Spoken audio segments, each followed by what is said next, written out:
Hello everyone, and welcome to DelftStack.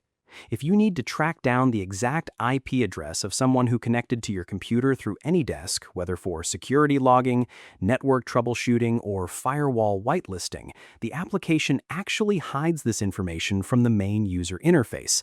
However, the software secretly records this data in hidden system logs.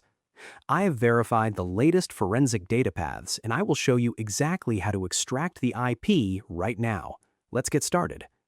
First, AnyDesk has a built-in shortcut to view your basic connection history. Open your AnyDesk application, click the main menu icon in the upper right corner, and select Settings.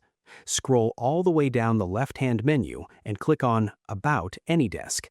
On this page, click the link that says Open Connection Trace. This will immediately open a text document detailing the timestamps and AnyDesk IDs of incoming requests. If the IP address is not explicitly listed here, we need to dig into the advanced diagnostic logs. Next, we need to locate the master application log file. Press the Windows key and the letter R at the same time to open the Run Dialog Box.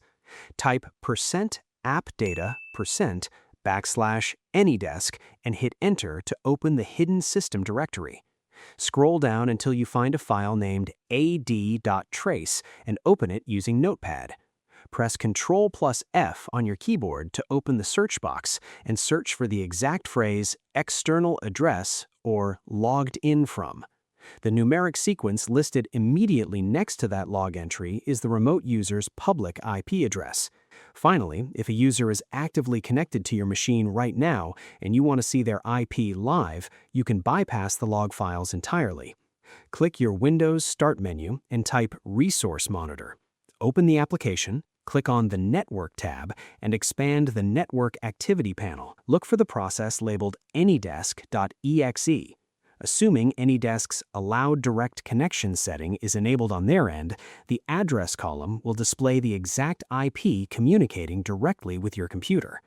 I hope you found this guide helpful. Please like, share, and subscribe for more technical tutorials. Thanks for watching.